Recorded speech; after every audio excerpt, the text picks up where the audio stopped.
right foot is going to be on the floor, and at the beeps, we'll start with a back lunge, reaching the arms overhead.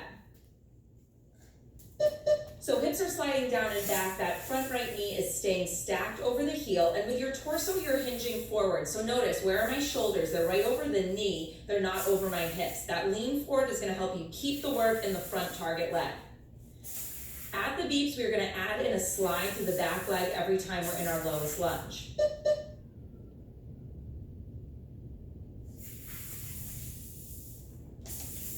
Now, when we're in our lowest lunge, we want to make sure we're not just sinking into our hip flexibility. So you want to stay active through the glutes and you want to keep your hips square. So most likely you're going to need to slide your back left hip forward a smidge and your right hip back a smidge to square them off, because we tend to want to roll open towards that back leg. Once you have the hips square, you're going to squeeze through the glutes. Engaging your bum is going to help lock into position. You want to stay really light through your back foot as well. So notice my back heel is lifted really high. You're light through that foot. You're keeping the weight in the front heel. At the beeps, we're going to add in a bow. So after you do that slide through the back leg, you're going to stay low. You're going to hinge your torso forward so that your torso is basically parallel to the floor, sweeping the arms back behind you.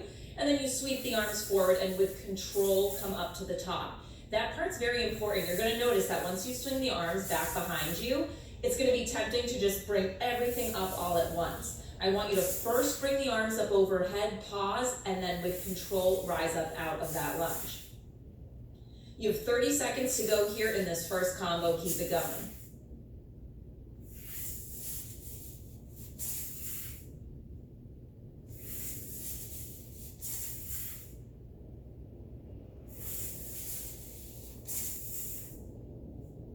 Checking on that front leg. Again, knee is stacked over the heel and the weight is in our heel. So you should be able to wiggle your front right toes if you had to.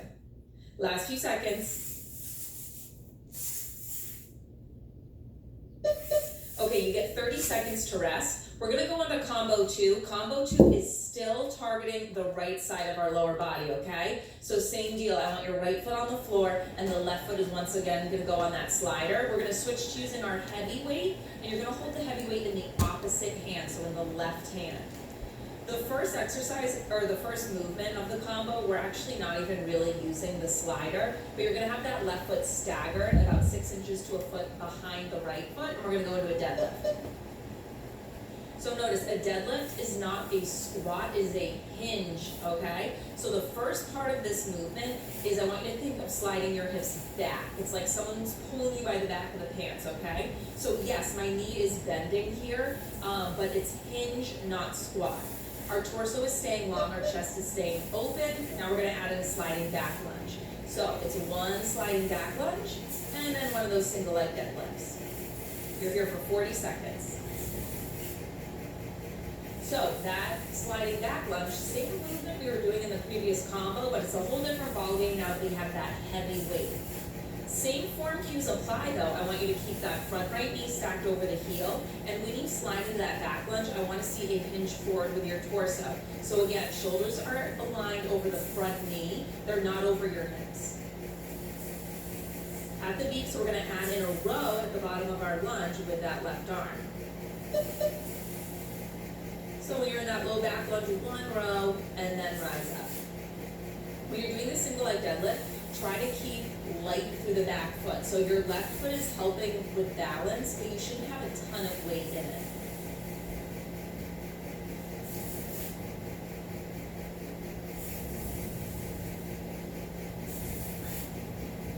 Now, if that row is a little too heavy, when you're at the bottom, you can take your right hand and put it on your right thigh for support and do the row there.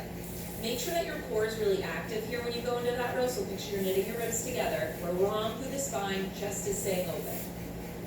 So notice, I'm not hunching, I'm not rounding through my shoulders. Long spine, open chest. You have 10 seconds to go here.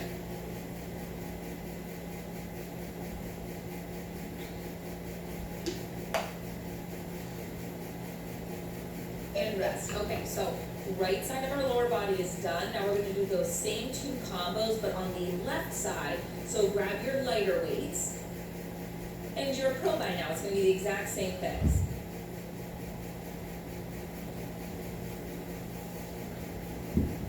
let's get into position. Left foot is on the floor and the ball of your right foot is on the slider. That right heel's jacked up high. We're gonna stay light through that back leg. We have that sliding back lunge with that overhead raise at the knees. Let's go.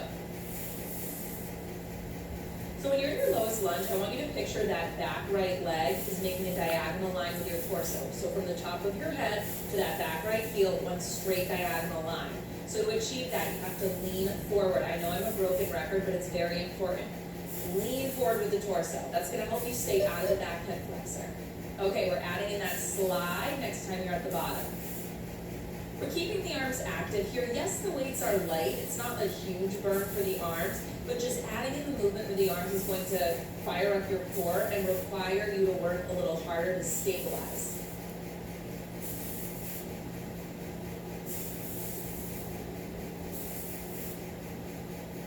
Throughout this movement, I want you to think there is no transferring of weight into your back right foot. All the weight stays in that front left heel. At the beats, you know what we're doing. We're going to add in that bow.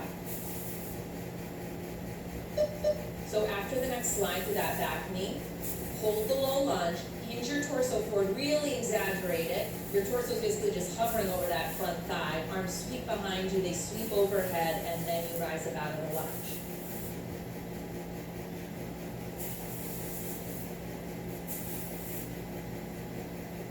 Doing a little check-in with your torso. Make sure that you are not hunching your shoulders forward, okay? We're not rounding through that upper back. Roll your shoulder blades down, chest is open, knit your ribs together, grow long through the spine. Okay, so we have about 20 seconds to go here. That leg is probably starting to really feel it. I want you to stay in it. I want you to try to avoid the urge to pause at the top. So when you stand up, don't walk out your left knee all the way, okay? Keep a soft little bend to it, and then you're right back down in your next rep. Last few seconds here, stay with it. You're so close to that 30-second break. Okay, shake it out. So we are going to ditch the light weights and we are going to find that heavy weight. I'm using a kettlebell. If you're using a dumbbell, grab that.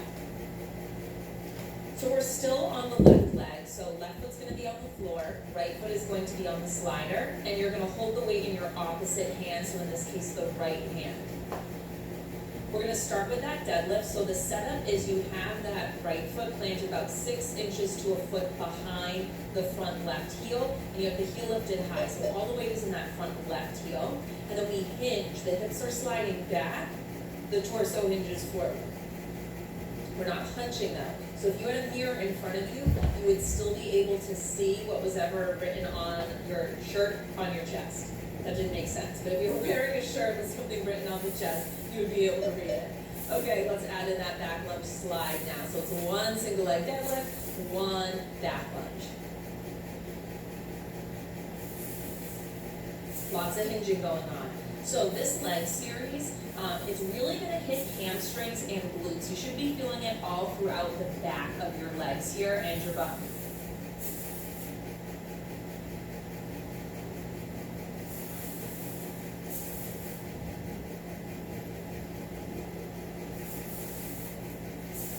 When you hear those beats, we are going to add on the third and final piece of the combo. It is going to be that single arm row when we're in our low lunge.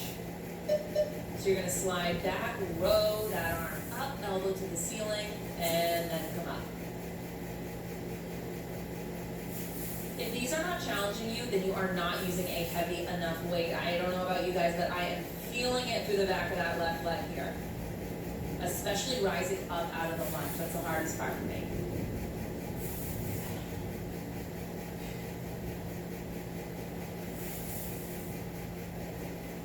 You have 30 seconds to go. Keep it up. You got this. Single leg deadlift, back lunge, row.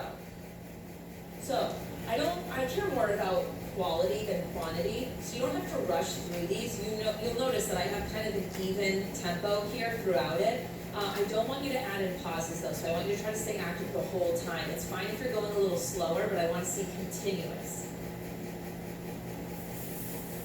Final few seconds here, right till the end.